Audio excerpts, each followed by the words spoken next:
Hello every one. NIOS പരീക്ഷ എഴുതുമ്പോൾ നമ്മൾ ശ്രദ്ധിക്കേണ്ട ചില കാര്യങ്ങളെക്കുറിച്ചാണ് കഴിഞ്ഞ 2 വീഡിയോയിൽ എക്സ്പ്ലെയിൻ ചെയ്തിരുന്നത്.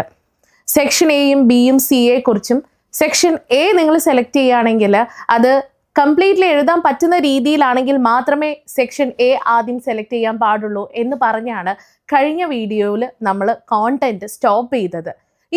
ഇന്ന് നമ്മൾ പറയാൻ വേണ്ടി പോകുന്നത് പരീക്ഷ എഴുതുമ്പോൾ പ്രധാനമായിട്ടും ശ്രദ്ധിക്കേണ്ട മറ്റൊരു കാര്യമാണ്. Yes, this is Sudharma from future plus academy. ഇനി 6 മാസം കൊണ്ട് SSLC+2 കൂടാതെ ഇന്ത്യയിലെ ഏറ്റവും മികച്ച യൂണിവേഴ്സിറ്റികളിൽ നിന്നും UG, PG എന്നീ കോഴ്സുകൾ ചെയ്യാം. കേരളത്തിലെ ആദ്യത്തെ ഡിസ്റ്റൻസ് ലേണിംഗ് ആപ്പായ ഫ്യൂച്ചർ പ്ലസ് അക്കാദമിക്കൊപ്പം. സെക്ഷൻ സിയിലെ ആൻസേഴ്സ് എങ്ങനെ എഴുതേണ്ടത് എന്നാണ് ഇന്ന് ഡിസ്കസ് ചെയ്യാൻ പോകുന്നത്. ഒബ്വിയസ്ലി 3 മാർക്കിന്റെയും അല്ലെങ്കിൽ 5 മാർക്കിന്റെയും ക്വസ്റ്റ്യൻസ് ഒക്കെയാണ് ഇനി അങ്ങോട്ടേക്ക് നമ്മൾ അറ്റൻഡ് ചെയ്യാൻ വേണ്ടി പോകുന്നത്. ഇത്തരം സന്ദർഭങ്ങളിൽ പൊതുവേ നമ്മൾ ചെയ്തു വെക്കുന്ന ഏറ്റവും തെറ്റായിട്ടുള്ള ഒരു കാര്യം എന്താണെന്നറിയോ? ചോദ്യത്തിന്റെ നമ്പർ എഴുതും, ഉത്തരം അങ്ങോട്ടേക്ക് നമുക്ക് തോന്നുന്ന രീതിയിൽ എഴുതിയിടും. ഓക്കെ, എനിക്ക് ഇതാണ് ഓർമ്മ, അത് എഴുതി വെച്ചു എന്ന രീതിയിൽ. ഞാൻ ഓൾറെഡി പറഞ്ഞു, ടീച്ചേഴ്സ് വളരെ ക്ഷമയോട് കൂടിയിട്ടാണ് നിങ്ങളുടെ ആൻസേഴ്സ് നോക്കുന്നത്. പല മെന്റാലിറ്റിയോട് കൂടിയിട്ട് വരുന്ന ആളുകളായിരിക്കാം. അവരുടെ അപ്പത്തെ അവസ്ഥ എങ്ങനെയാണ് എന്ന് നമുക്ക് ഒരു ഐഡിയ ഇല്ല. സോ നമ്മൾ എപ്പോഴും ആൻസർ എഴുതുമ്പം വാല്യൂ ചെയ്യുന്ന ആൾക്ക് അത് എളുപ്പമാകുന്ന രീതിയിലായിരിക്കണം ആൻസർ എഴുതേണ്ടത്. ഇനി ഞാൻ മെയിൻ പോയിന്റിലേക്ക് വരാം. ഒരു ക്വസ്റ്റ്യൻ വായിക്കുന്ന സമയത്ത് ആ ക്വസ്റ്റ്യനെ നിങ്ങൾ ബ്രേക്ക് ഡൗൺ ചെയ്യുക. അതായത് നിങ്ങൾ ഈ ഒരു മെത്തേഡ് യൂസ് ചെയ്യാനുള്ള സാധ്യത കുറവാണ്, എങ്കിലും ഞാൻ ഒരു എക്സാമ്പിൾ പറഞ്ഞു തരാം. പൊളിറ്റിക്കൽ സയൻസിൽ നിന്നും ഫണ്ടമെന്റൽ റൈറ്റ്സിനെ കുറിച്ചൊരു ചോദ്യം വരുന്നു. For example, right to freedom ഇതൊരു പ്രധാനപ്പെട്ട ഫണ്ടമെന്റൽ റൈറ്റ് ആണ്. ഇതിനെക്കുറിച്ച് വിശദീകരിക്കുക. അപ്പൊ ഈ ഒരു ക്വസ്റ്റ്യനിൽ 3 പ്രധാനപ്പെട്ട കാര്യങ്ങൾ വന്നു. Right to freedom, fundamental right, വിശദീകരിക്കുക. നിങ്ങൾ എങ്ങനെ ആൻസർ എഴുതും? നമ്മൾ ആദ്യം ക്വസ്റ്റ്യൻ നമ്പർ ഇട്ടിട്ട് അങ്ങ് ആൻസർ ചെയ്തു തുടങ്ങും. No, don't do that. എഴുതേണ്ട രീതി പറഞ്ഞുതരാം. ഫണ്ടമെന്റൽ റൈറ്റ് ആണല്ലോ ഇതിൽ റൈറ്റ് ടു ഫ്രീഡം എന്ന് പറയുന്നത്.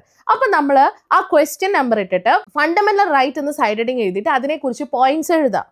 ഓക്കെ, എന്നിട്ട് അടുത്ത കാര്യം എന്താ ക്വസ്റ്റ്യനിൽ മെൻഷൻ ചെയ്തിരിക്കുന്നത്? റൈറ്റ് ടു ഫ്രീഡത്തിനെ കുറിച്ചാണ് ചോദിച്ചത്. ദെൻ റൈറ്റ് ടു ഫ്രീഡം എന്താണെന്നുള്ളത് അടുത്ത സബ് ടൈറ്റിൽ ആക്കി ഹെഡിങ് എഴുതി അതിന്റെ പോയിന്റ്സ് എക്സ്പ്ലെയിൻ ചെയ്യുക. ദെൻ പിന്നെയാണ് അവർ ചോദ്യത്തിലേക്ക് നമ്മൾ വരുന്നത്. ചോദ്യം എന്താണ്? ഇതിനെ വിശദീകരിക്കാനാണ് പറഞ്ഞിരിക്കുന്നത്. സോ നിങ്ങൾക്ക് റൈറ്റ് ടു ഫ്രീഡം എന്ന കോൺസെപ്റ്റ് എക്സ്പ്ലനേഷൻ അടുത്ത ഘട്ടത്തിൽ എഴുതാം. അതാണ് ഞാൻ പറഞ്ഞ ഒരു ക്വസ്റ്റ്യനെ നിങ്ങൾ ആൻസർ ചെയ്യുന്ന സമയത്ത് ബ്രേക്ക് ഡൗൺ ചെയ്യണം. 3 കോണ്ടന്റ് ആക്കിയിട്ടോ അല്ലെങ്കിൽ ഈ ടൈറ്റിൽസ് കൊടുത്തിട്ട് എഴുതാൻ നോക്കണം. അല്ലാതെ വാരി വലിച്ച് ഒരു എസ്സേ രൂപത്തിൽ എഴുതരുത്. എപ്പോഴും ആൻസേഴ്സ് എഴുതാൻ ശ്രമിക്കുമ്പോൾ അത് പോയിന്റ് വൈസ് ആണോ എന്ന കാര്യത്തിലും ഉറപ്പ് വരുത്തണം. That is very important. നിങ്ങൾ എഴുതുന്ന പോയിന്റിൽ വളരെ ഇമ്പോർട്ടൻ്റ് ആയിട്ട് ഇയർ മെൻഷൻ ചെയ്തിട്ടുണ്ട്, ആളുകളുടെ പേര് എഴുതിയിട്ടുണ്ടെന്നാണെങ്കിൽ അത് സ്പെസിഫിക് ആയിട്ട് അണ്ടർലൈൻ ചെയ്ത് വെക്കുക. നോക്കുന്ന ടീച്ചേഴ്സിന് മാർക്ക് തരാൻ വളരെ എളുപ്പമായിരിക്കും. സോ നമ്മൾ ഈ ഒരു പാറ്റേൺ ആണ് ഫോളോ ചെയ്യുന്നതെങ്കിൽ എല്ലാ ചോദ്യങ്ങൾക്കും ഈ പാറ്റേൺ തന്നെ ഫോളോ ചെയ്യുക. 3 മാർക്കിന്റെ ക്വസ്റ്റ്യൻ ആണെങ്കിലും ഇപ്പൊ സയൻസ് സബ്ജക്റ്റിൽ നിന്നാണെങ്കിലും കൊമേഴ്സ് സബ്ജക്റ്റിൽ നിന്നാണെങ്കിലും എങ്ങനെ ക്വസ്റ്റ്യൻ വന്നാലും ന്യൂമറിക് അല്ലാതെ തിയോറിറ്റിക്കൽ ആയിട്ടുള്ള ക്വസ്റ്റ്യൻസിന് ആൻസർ എഴുതേണ്ട കാര്യമാണ് പറയുന്നത്. ക്വസ്റ്റ്യൻസ് വന്നു കഴിഞ്ഞാൽ ഈ ഒരു പാറ്റേൺ നിങ്ങൾ എന്ത് ചെയ്യുക? നിർബന്ധമായിട്ട് ഫോളോ ചെയ്യുക.